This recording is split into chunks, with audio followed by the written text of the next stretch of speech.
Hi guys, welcome to the garden. It's been 3 years since we planted this plum tree and we've eventually come to getting somewhat of a harvest.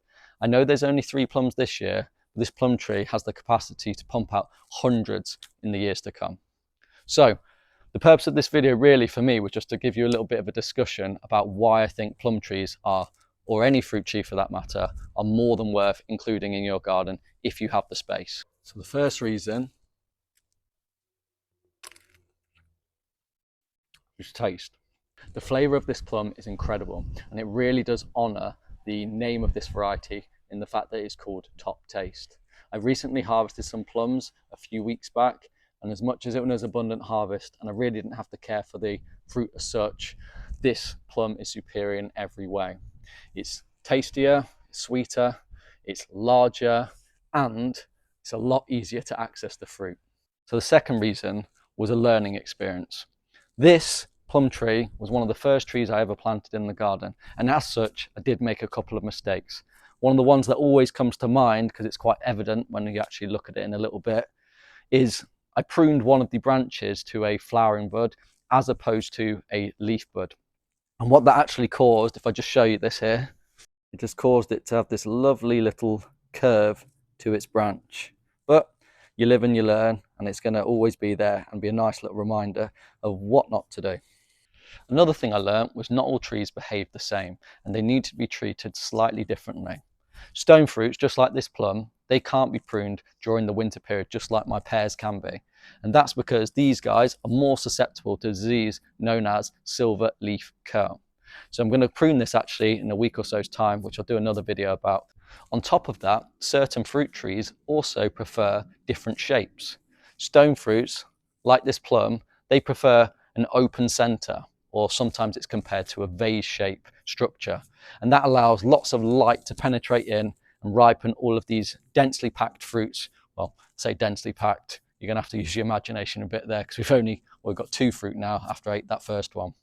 The third point is biodiversity. I know this tree is only in its 3rd year and it's not the greatest of sizes as of yet. However, the amount of different species I've seen within this tree in this last year alone is unbelievable. We've had ants, we've had aphids, we've had ladybirds, wasps, bees, and birds for that matter, all taking refuge in this tree at some point this year. And it's been incredible to watch the balancing effect that having a large biodiversity has in the garden. Just earlier this year, we were absolutely slammed with aphids on all of our new growing leaves on this plum tree. I did my best effort to remove them, just kind of brushing them off with my fingers. But when there's absolutely thousands of them, it's kind of a worthless effort. But for us, it was really cool, because then a few weeks later, a load of ladybirds turned up. And believe me, if you know anything about ladybirds and aphids, they can eat about 50 of them a day. So when we had 50 to 100 of these, I think I counted at one point, they, in the course of a week or two, clean the lot out. So if you're interested in bringing more variety of organisms within your garden, then it's another great reason to have one of these trees.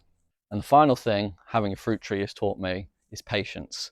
In this current climate, we're so used to instant gratification and being able to get essentially whatever we want at almost the click of a button.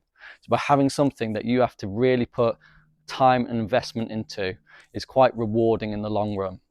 I know it's been 3 years, and I know I've done a lot of efforts and a lot of things wrong to get to this stage. However, that first bite of that plum was extremely worth it. And I know in years to come, these plum trees, they have the capacity to pump out hundreds of fruit per year. It will actually get to the stage where I probably have more plums than I know what to do with. But just like my neighbours, who fortunately also grow and share their fruits, I'll probably be sending some plums their way. So I hope I may have convinced you that having a fruit tree is worthwhile, because believe me, it really is. And if you don't have the space, there are actually other options available that you can do to ensure that you get the opportunity to have a go at growing one of these fruit trees.